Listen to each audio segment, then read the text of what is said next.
یہ دن آتے ہیں تو ہر صاحب ایمان کا دل جو ہے وہ غمگین ہو جاتا ہے، اور اس دن کے اندر وہ اپنے دکھ کا اظہار کرتا ہے، کیونکہ سید الشہداء امام حسین علیہ السلام رضی اللہ تعالیٰ عنہ کی جو شہادت ہے، اس پہ دنیا بھر کے انسانوں نے لکھا ہے، صرف مسلمانوں نے نہیں، دنیا بھر کے جتنے بھی انسان ہیں۔ بلکہ جب یہ واقعہ ہوا تھا تو ہندوستان کے اندر کچھ ایسے لوگ ہیں جنہیں حسینی برہمن کہا جاتا ہے، تو یہاں سے امام علی مقام نے خط لکھا تھا ان لوگوں کی طرف، اور یہاں سے یہ لوگ گئے تھے، باوجود اس کے کہ یہ مسلمان نہیں تھے، لیکن مدد کے لیے یہاں سے گئے تھے۔ پھر وہ بہت سی تاریخی روایات ہیں کہ کچھ لوگ ان میں سے واپس آ گئے، اور کچھ یہ ہے کہ وہاں پر انہوں نے جب دیکھا کہ امام کو اس طرح شہید کر دیا ہے تو ان برہمنوں نے اپنی گردنوں پہ تلوار چلا دی تھی کہ اب ہمارے جانے کا کوئی فائدہ نہیں ہے۔ کچھ لوگ یہ بھی کہتے ہیں کہ ابھی بھی کربلا کے اندر ان کی قبریں بھی ہیں، لیکن چونکہ کربلا کو وسیع کر دیے گئے تھے، اس کے اوپر اس کو یعنی بلڈوز کیا گیا ہے، ان کو سب جگہ کو صاف کیا گیا ہے۔ تو بہرحال کہنے کا مقصد یہ ہے کہ یہ ایک ایسا دن ہے کہ حق اور باطل کا جو معرکہ ہوا ہے، کہ سچائی اور جھوٹ کے درمیان میں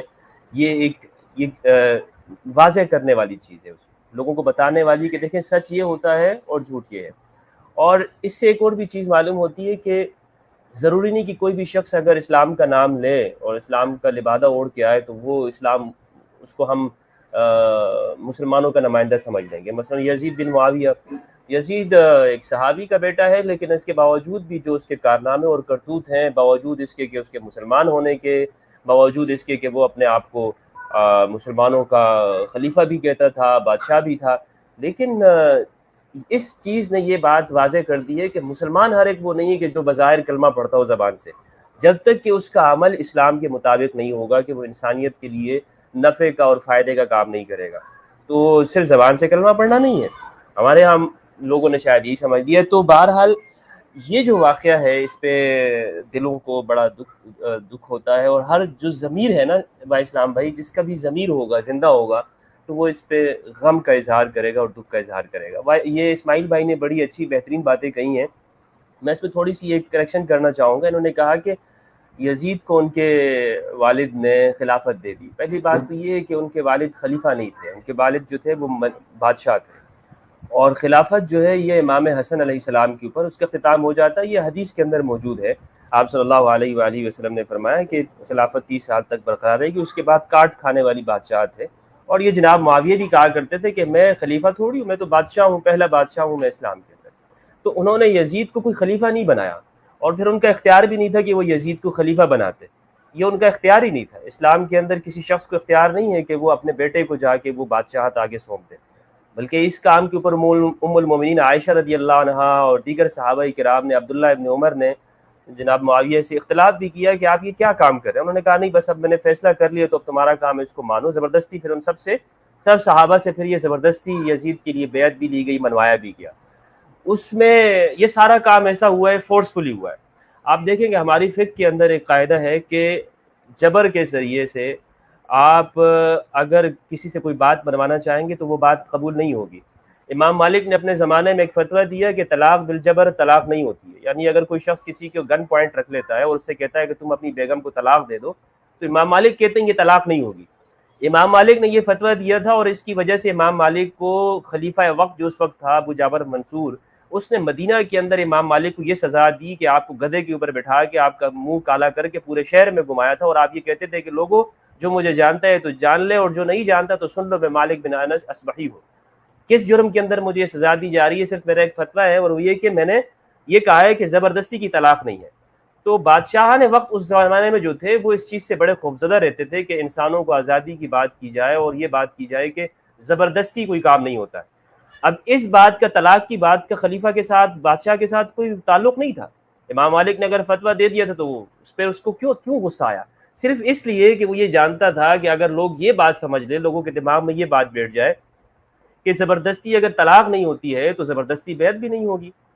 تو لیکن وہ یہ بات اچھی طرح، وہ بھی سمجھدار تھا، اس نے یہ بات خاموش کرنے کے لیے امام مالک کو سزا دی۔ یہ پھر اسی طرح بات چلتی گئی کہ زبردستی جو کام بنوایا جائے، اور مسلمانوں کے ساتھ یہ ساری پوری تاریخ کے اندر ہمیں نظر آتا ہے کہ بادشاہوں نے یہ کوشش کی ہے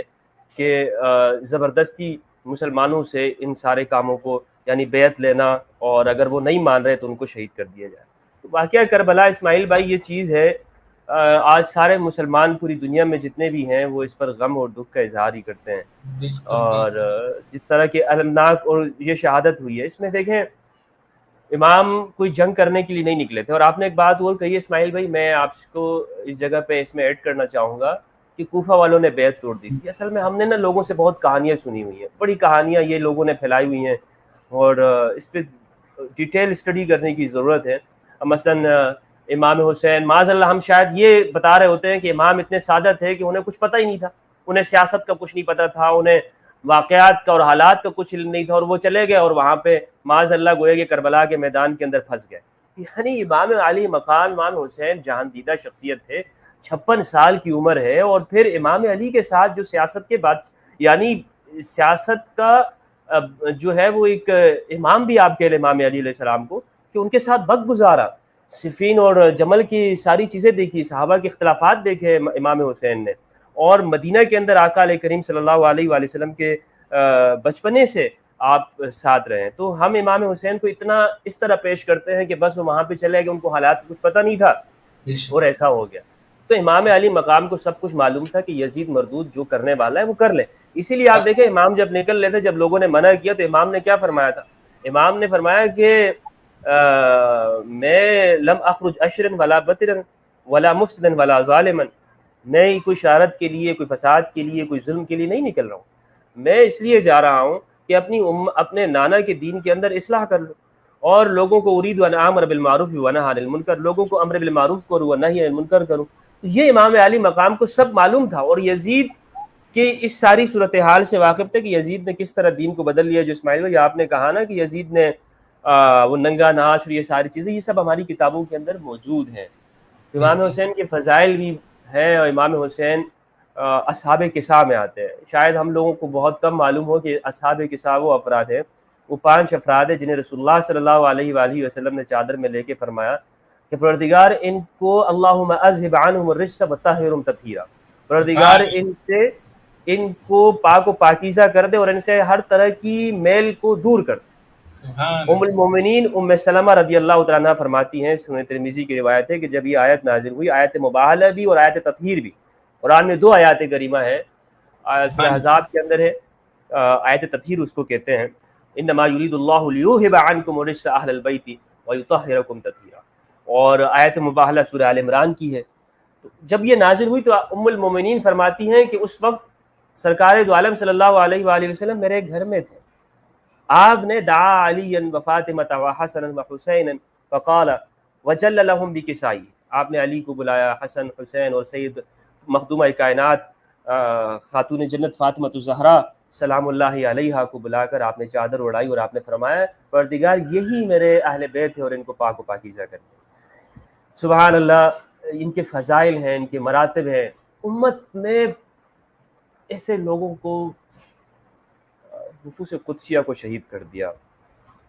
سنن بیہقی کی روایت ہے کہ، اور مشکات نے اس کو روایت کیا، ام الفضل فرماتی ہیں کہ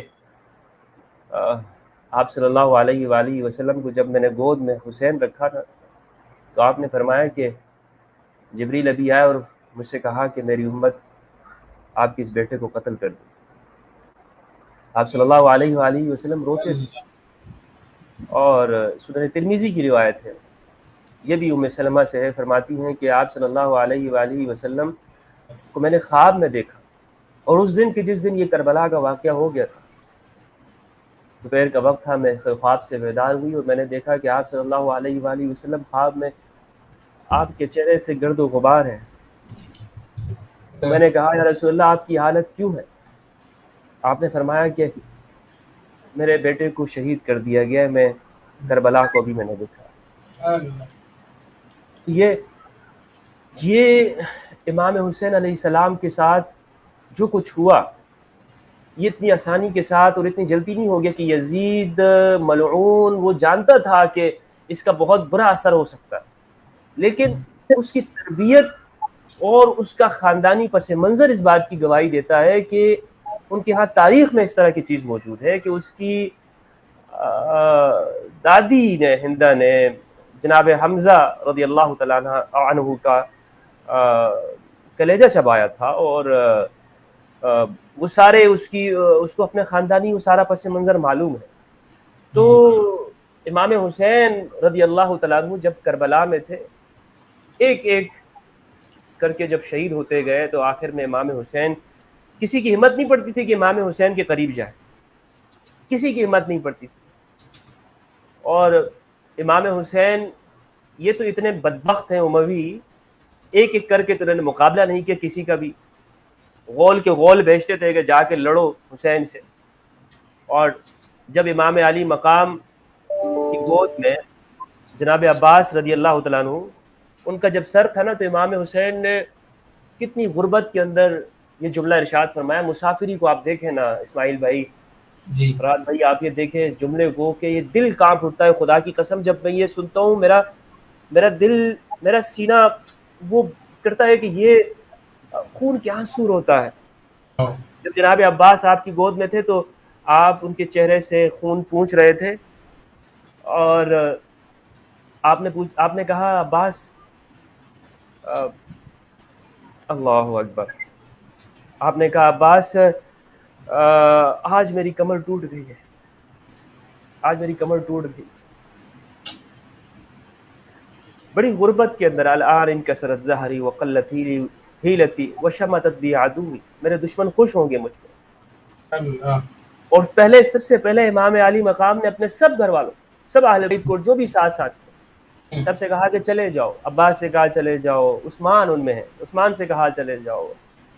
اور دیگر سے کہا تم چلے جاؤ، مجھے اکیلا چھوڑ دو. انہوں نے کہا کہ آپ کے بعد اس زندگی کا کیا فائدہ ہے کہ جس میں حسین نہیں ہوگا، ہم ایسی زندگی جی کے کیا کریں گے. شہادت حسین اصل میں مرگ یزید ہے. اسلام زندہ ہوتا ہے ہر کربلا کے بعد، اسلام کو زندہ کر دیا ہے اسماعیل میں، اسلام زندہ ہوا ہے. آج یقین کیجیے اگر ہر محرم، یہ لوگ کہتے ہیں نا کہ یہ محرم آتا ہے تو امام حسین کا ذکر لوگ کیوں کرتے ہیں، بھائی روز کرو. ہم بھی کہتے ہیں روز کریں، آپ بھی روز کریں، روز کر. لیکن واللہ باللہ میں آپ سے کہتا ہوں، اگر دنیا میں امام حسین کے ذکر کو اس طرح اب زندہ نہ کیا جاتا نا، تو آج پتہ نہیں ہم کس کا کلمہ پڑھ رہے ہوتے. یعنی اگر امام حسین کی شہادت نہ ہوتی تو آج ہم ظالم سے ظالم آدمی کو بھی اس کو رحمت اللہ علیہ اور رضی اللہ عنہ اس کو کہہ رہے ہوتے. بالکل بالکل.